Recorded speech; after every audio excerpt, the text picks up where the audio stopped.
kinerja program pendidikan profesi guru periode 2 tahun 2023. Perkenalkan, saya Sri Murtiani Wati SPY, mahasiswa pendidikan profesi guru biologi dalam jabatan kategori 1 gelombang 2. Saat ini akan melaksanakan praktek pembelajaran dengan tema pencemaran air untuk memenuhi uji kinerja program pendidikan profesi guru periode 2 tahun 2023. Untuk lebih jelasnya, kita saksikan video pembelajaran saya. Terima kasih. Wassalamualaikum warahmatullahi wabarakatuh.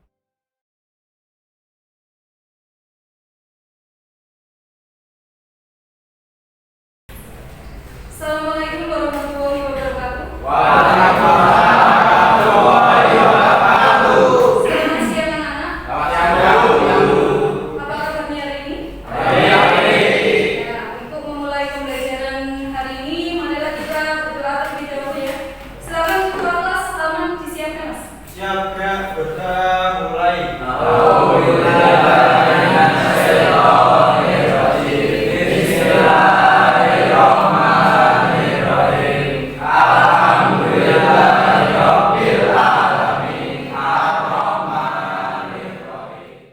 Ada yang tidak masalah ini, Mas? Untuk lebih jelasnya, boleh absen dulu ya. Muhammad Wahyu Hidayat, Muhammad Yusuf, Naziul Mufid. Ya, masih semangat anak? Ya, untuk lebih semangat lagi, seperti biasa kita jaga SMK terlebih dahulu ya. Coba semuanya berdiri. SMK. Bisa. SMK. Hebat. SMK. Bisa.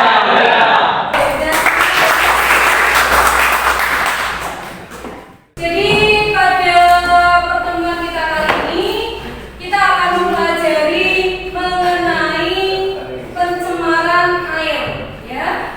Dimana pada pertemuan sebelumnya kan kita sudah mempelajari mengenai aliran energi ya, baik itu aliran makanan maupun jari-jari makanan. Sekarang kita akan mempelajari materi tentang pencemaran air. Dan tujuan pembelajaran kita kali ini, yang pertama, nanti setelah kalian membaca teks PowerPoint dan juga mengamati video yang akan saya tayangkan, kalian peserta didik dapat menemukan jenis pencemaran yang ada di lingkungan dengan benar. Ya.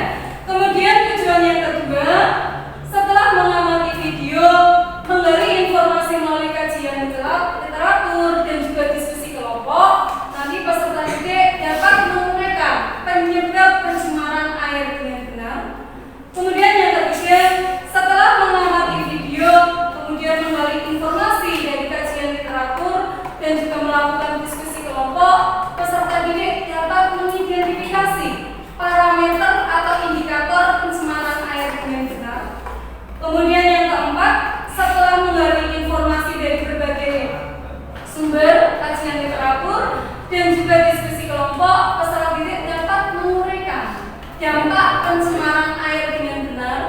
Kemudian yang kelima, setelah menggali informasi melalui kajian literatur maupun diskusi kelompok, nanti peserta didik dapat merumuskan prosedur penanganan pencemaran air dengan benar.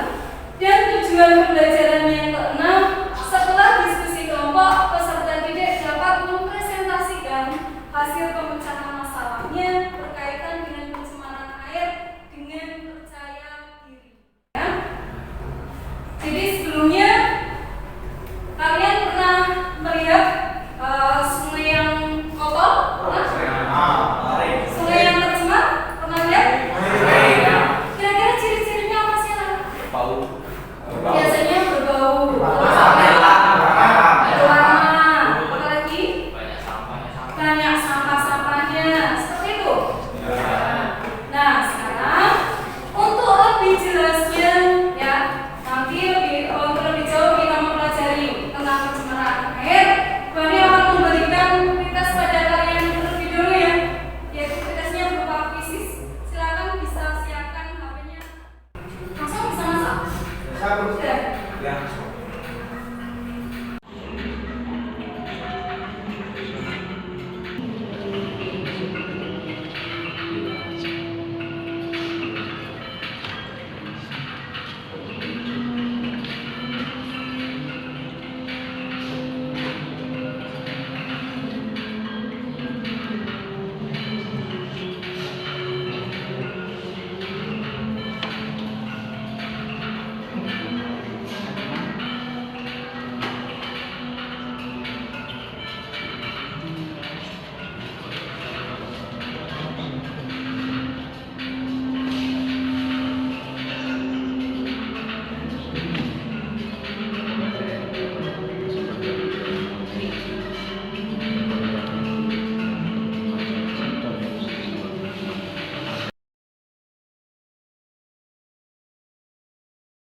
dari pencemaran air.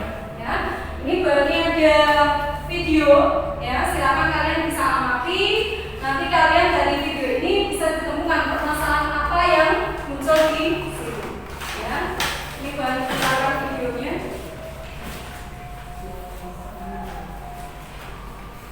Pencemaran lingkungan juga masih menjadi pekerjaan rumah pemerintah wilayah Pekalongan. Sungai-sungai di Pekalongan seolah tidak lagi diperlakukan sebagai sumber kehidupan dan jalur menuju peradaban.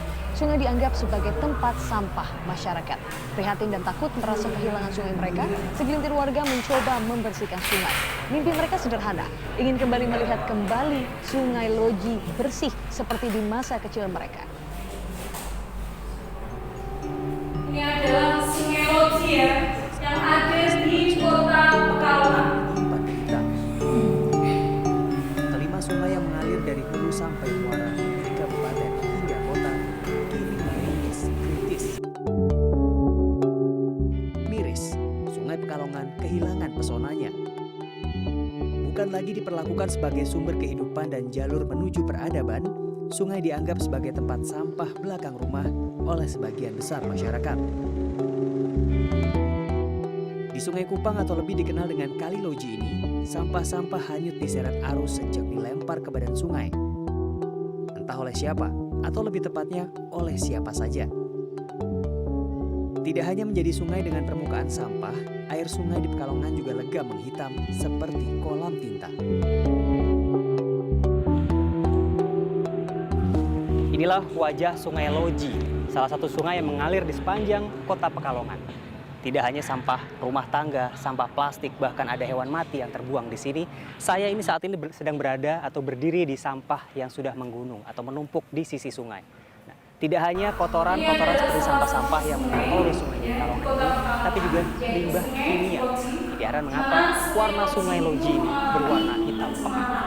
Ini kalian bisa lihat sendiri tadi kondisinya.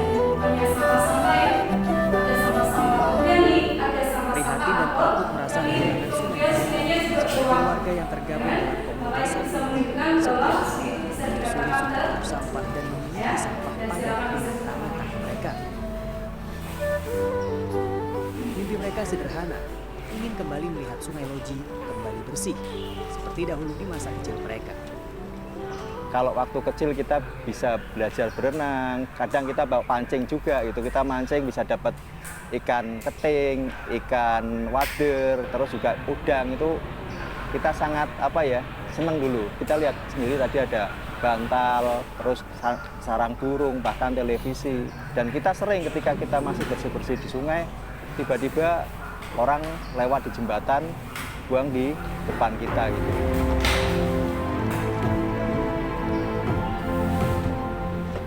Selain menemukan berbagai sampah padat,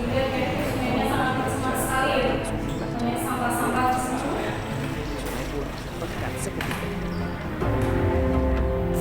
Menyelesaikan masalah pencemaran sungai di kabupaten maupun kota Pekalongan tidak bisa hanya dilakukan oleh segelintir orang.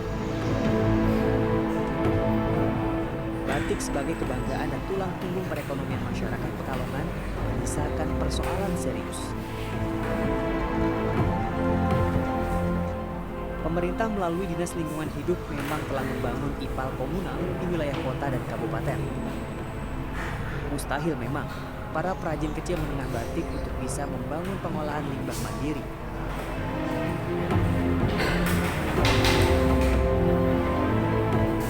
Selain karena biaya untuk membangun IPAL mandiri berkisar 100 sampai 200 juta rupiah, menurut Undang-Undang Industri UMKM tidak wajib memiliki IPAL mandiri sebagai syarat AMDAL.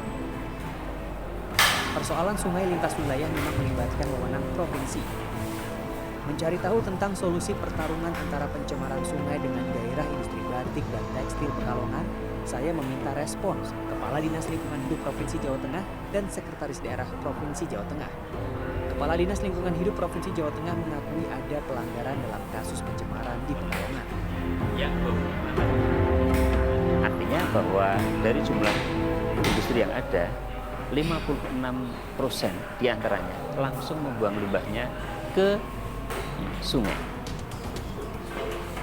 Sekretaris Daerah Provinsi Jawa Tengah juga berjanji akan memenuhi kekurangan fasilitas pengelolaan air limbah tersebut dengan membuat kebijakan dan bantuan lintas wilayah. Kami provinsi siap, karena UMKM berkembang. Apalagi di Pekalongan itu kan namanya kota batik, sentra batik di sana, tidak boleh mati.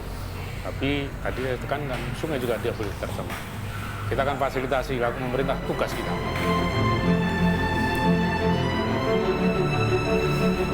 Sungai-sungai di Pekalongan seolah sedang meronta menagih solusi. Sementara industri batik juga tidak mungkin diundiri. Pemerintah telah berjanji akan hadir di Pekalongan untuk menyelesaikan masalah ini. Sebenarnya tidak lama lagi ada solusi yang menguntungkan bagi semua pihak. Budi Wianto, Pekalongan.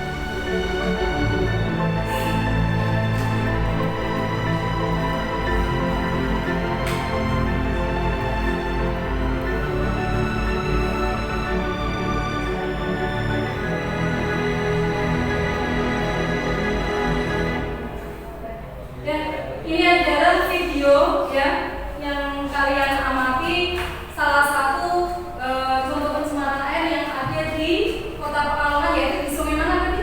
Di Sungai Loji. Kira-kira dari video yang kalian amati tadi, permasalahan apa yang muncul, Mas? Ya, yang kalian temukan apa coba dari video yang kalian amati? Kira-kira, oh iya, apa itu penyebabnya? Terus kira-kira apa lagi? Hah? Macam polutannya apa ya? Kira-kira bahan-bahan pencemar yang menyebabkan pencemaran air itu apa? Gitu kan? Kemudian indikator, parameternya apa sih kok dikatakan air itu bisa tercemar? Kemudian apa lagi? Dampaknya apa kalau air itu tercemar lagi? Gitu ya? Dan nanti bagaimana sih upaya pencegahan dan juga penanganannya?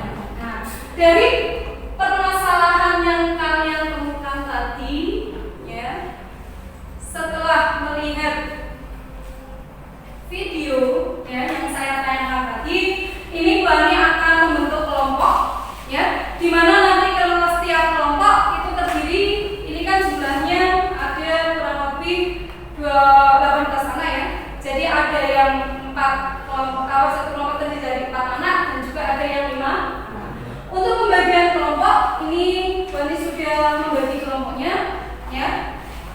Untuk kelompok pertama itu 1 Amal, kemudian 2 Emrifli Maulana, kemudian 3 Wahid Hidayat, 4 Yusuf, dan 5 Bintang. Ini untuk kelompok 1. Kemudian untuk kelompok 2, 1 Zainal, 2 Ahmad Ridik, 3 Noviandri, kemudian 4 Nazirul Mufid, dan yang kelima Lutfi. Coba perhatikan dulu anak-anak. Ya. Jadi untuk diskusi kelompok kali ini, perhatikan. Untuk kelompok 1, berarti kelompoknya Amal, Yusuf, Bintang, dan Wahyu, itu nanti akan membahas ya, mengenai penyebab pencemaran air itu apa sih? Kira-kira macam-macam polutan atau bahan pencemar air itu apa? Ya. Kemudian untuk kelompok 2, ini perhatikan. Kelompok 2, ini Bani sudah menyediakan sampel air. Ya. Sampel air. Ini nanti kalian menguji indikator atau parameter dari pencemaran air. Ya. Bisa sediakan.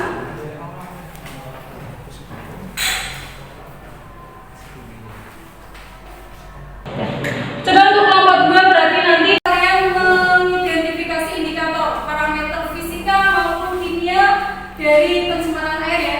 Ini Banu sudah menyediakan sampel airnya, ada air sumur, air sabun maupun air selokan. Nanti untuk parameter fisikanya bisa dilihat dari warna, kemudian bau maupun kekeruhannya. Kemudian untuk parameter kimianya nanti bisa dilihat nilai pH atau tingkat keasamannya maupun suhunya. Gitu ya. Ya, silakan bisa memulai diskusi. Untuk materi kan baru sudah set di grup ya. Silakan bisa dilihat linknya ya untuk mengisi. Dan silakan mulai untuk yang coba ya dimasukkan. Ya.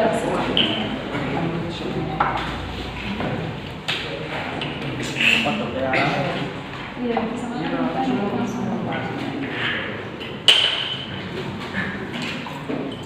Ya, yang ini juga sama. Ya, silakan bisa lihat link materi yang bisa di grup.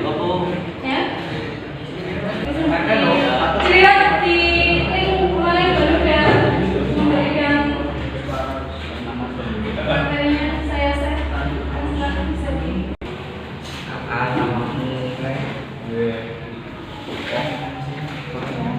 Ini ya, jadi ini nanti di sini.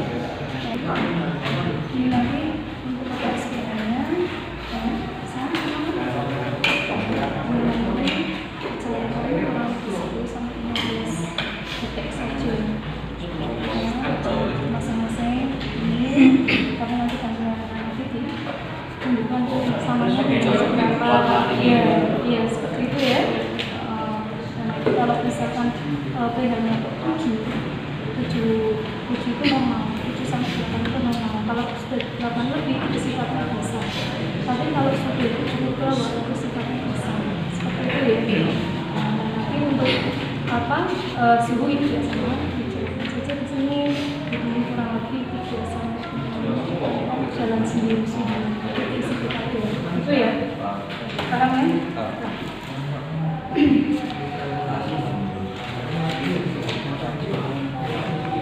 Bisa dimulai 10 sampai 15 detik saja.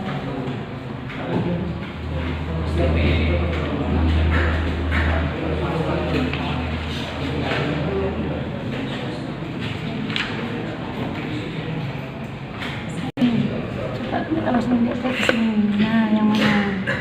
Samanya yang mana? Berapa? Ini 10. Ini kan agak kecepatan ya. Berapa 10 ya? Ditulis di situ. Bedanya 10. Terus tutup. Kalau nggak wes.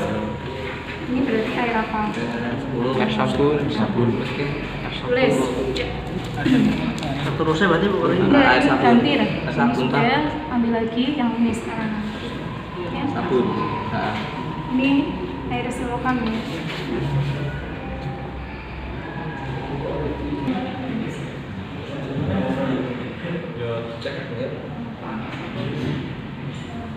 Ini membahas mengenai upaya pencegahan dan juga penanganan.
Ya?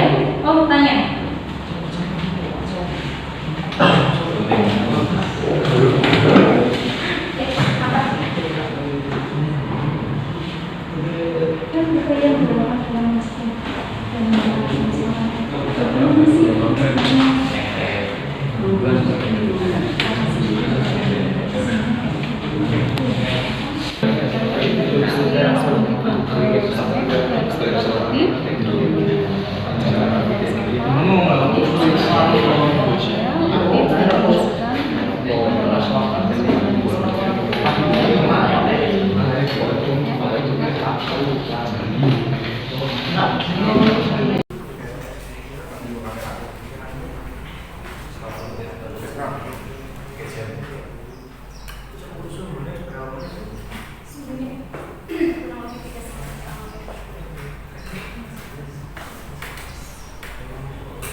dibaca hasil diskusinya yang pasti.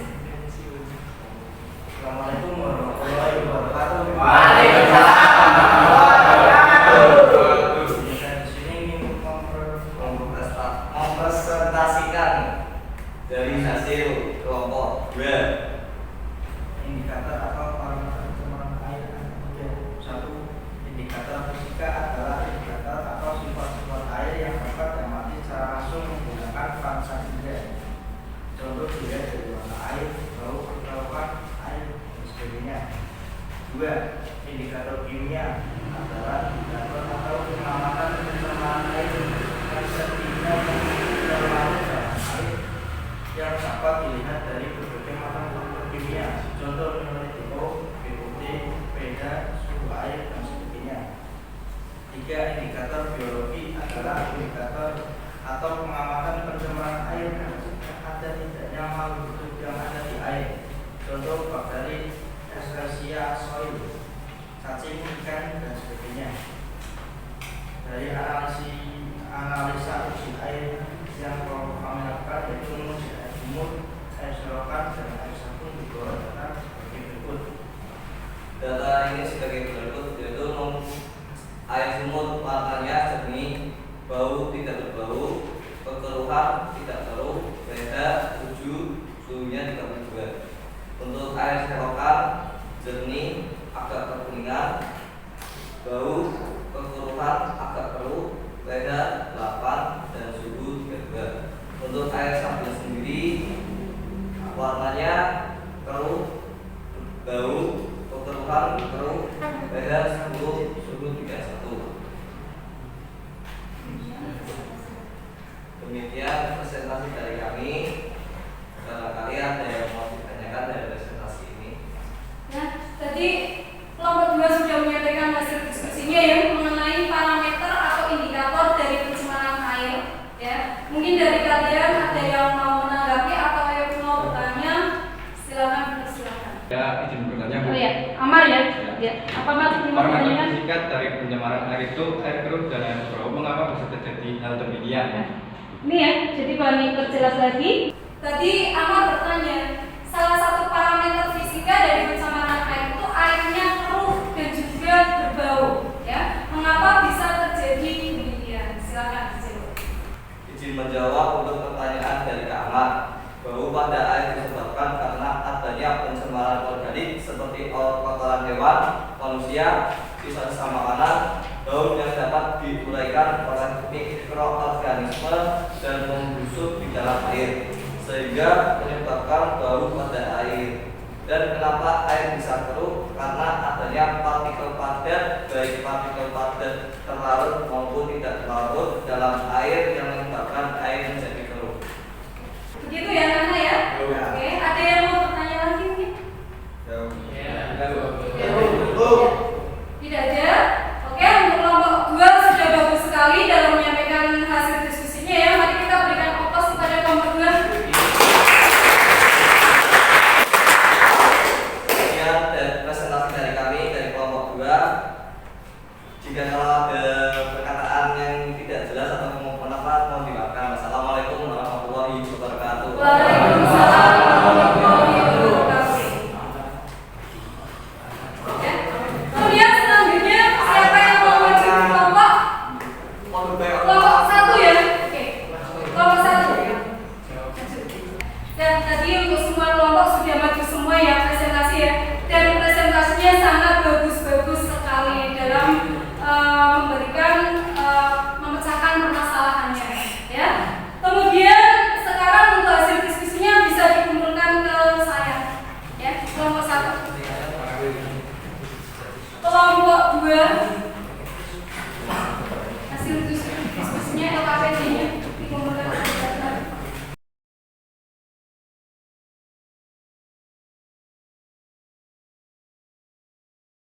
Oke, tadi kalian sudah diskusi semua ya, dan tadi diskusinya udah bagus-bagus sekali. Sekarang kami akan memberikan kesimpulan ya, penguatan pada kalian dari hasil diskusi yang tadi kalian berikan.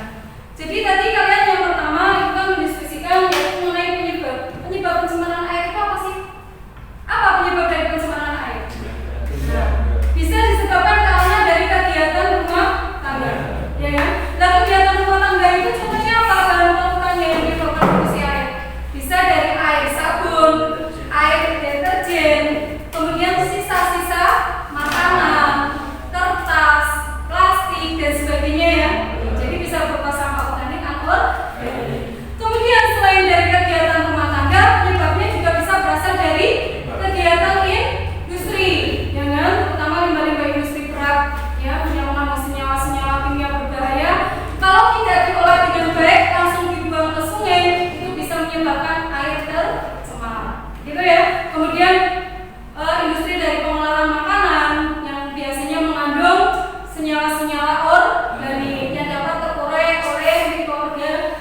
dalam air. Jadi nanti air itu banyak terkandung bakteri atau mikroorganisme penyebab penyakit. Kemudian selain itu juga bisa berasal penyebabnya yaitu dari kegiatan pertanian. Contohnya penggunaan pupuk, ya kan?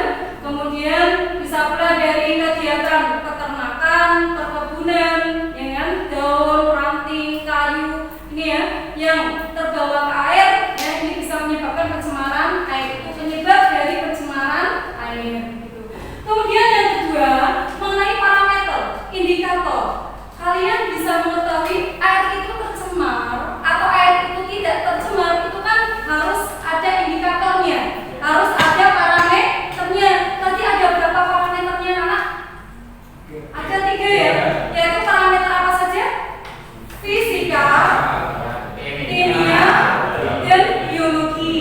Kalau parameter fisika berarti parameter atau indikator polusi air yang bisa kita amati langsung dengan menggunakan panca indera kita. Berarti bisa dilihat dari apa? Ya, DO itu adalah apa? Ada kebutuhan oksigen yang ada di dalam air, gitu ya. Kemudian yang BOD-nya kandungan oksigen yang ada di dalam bakteri, yaitu Escherichia coli biasanya bisa berupa cacing juga, biasanya bisa juga berupa ikan dan sebagainya ya. Ini adalah indikator pencemaran air. Nah sekarang yang ketiga dampaknya. Kalau air itu tercemar, kira-kira dampaknya apa sih? Ikan-ikan pada mati, bisa menurunkan populasi berbagai biota air, bisa menyebabkan penyakit tidak? Bisa menyebabkan penyakit, baik penyakit menular maupun tidak menular, ya kan? Tadi kalian sudah menyampaikan di diskusi. Penyakit menular itu contohnya apa sih? Ini biasanya disebabkan oleh virus maupun bakteri. Contohnya kayak penyakit diare, ya kan? Disentri, tipes abdominalis, penyakit kolera. Kemudian kalau tidak menular itu biasanya disebabkan karena adanya logam-logam berat ya atau senyawa-senyawa kimia yang ada di dalam air. Kemudian selain bisa menyebabkan penyakit, juga kalau air itu tercemar kira-kira bisa digunakan sesuai dengan peruntukannya enggak? Tidak. Bisa digunakan untuk minum? Tidak. Untuk makan? Untuk mandi? Tidak ya? Kemudian bisa digunakan untuk mencuci? Jadi tidak bisa digunakan untuk keperluan sehari-hari, baik untuk keperluan kegiatan rumah tangga, ya pertanian, peternakan, ya perkebunan dan sebagainya. Dan dampak yang keempat ini bisa pula menyebabkan blooming alga atau bisa dikatakan eutrofikasi. Pernah melihat sungai yang tertutup enceng gondok? Kenapa bisa terjadi demikian? Karena di dalam air itu terdapat unsur hara, ya, berupa fosfat maupun nitrat. Mungkin dari larian pupuk yang terbawa ke perairan menyebabkan air itu menjadi subur sehingga air itu mudah sekali ditumbuhi oleh tumbuhan air. Contohnya saja enceng gondok. Kalau air itu tertutup oleh enceng gondok, maka kebutuhan oksigen yang ada di dalam air bertambah apa berkurang? Berkurang, ya enggak? Kalau berkurang bisa mematikan biota air yang tidak tahan dengan oksigen yang rendah. Itu ya. Ini adalah dampak dari pencemaran air. Dan tadi kalian juga sudah berdiskusi mengenai bagaimana sih upaya pencegahannya maupun penanganannya. Nah, pencegahannya gimana? Jadi untuk kegiatan industri misalkan, sebelum limbah itu dibuang ke sungai, sebaiknya diapakan mas? Diolah terlebih dahulu. Makanya sebaiknya setiap industri itu mempunyai IPAL ya, instalasi pengolahan air limbah. Jadi setelah air limbahnya itu diolah, sudah layak untuk dibuang ke lingkungan, baru bisa dibuang ke lingkungan seperti itu.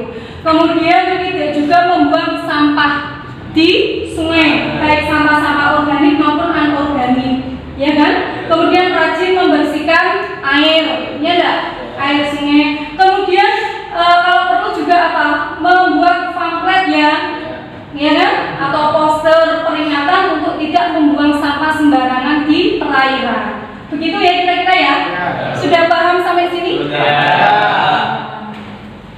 Demikian ya anak tadi kesimpulan dan penguatan ya dari diskusi kalian tadi yang kalian diskusikan ya. Tadi sudah saya sampaikan sudah paham apa belum? Ya. Kalau sudah, tadi dari apa yang kalian pelajari, ada yang masih membingungkan? Ada yang sulit dipahami? Ya. Kemudian kira-kira tadi kita mempelajari tentang apa? Pencemaran air. Apa saja penyebab? Terus apa lagi? Namanya. Apa lagi? Indikator terhadap pencemaran air dan upaya pencegahan dan penanganan dari pencemaran air. Itu ya, berarti sudah paham ya? Oke. Kalau sudah paham, sekarang kami akan mengadakan post-test kembali berupa kuisis seperti tadi ya. Silakan bisa disiapkan HP-nya. Ya, disiapkan kembali HP-nya. Dan sekarang kita mengadakan post-test ya. Dan sekarang bisa disiapkan HP-nya, diklik kembali linknya.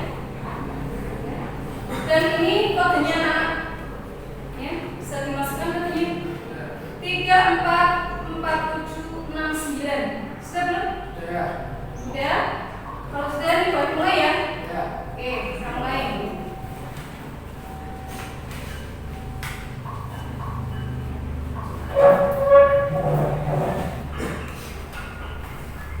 Sudah, sekarang kerjakan prosesnya.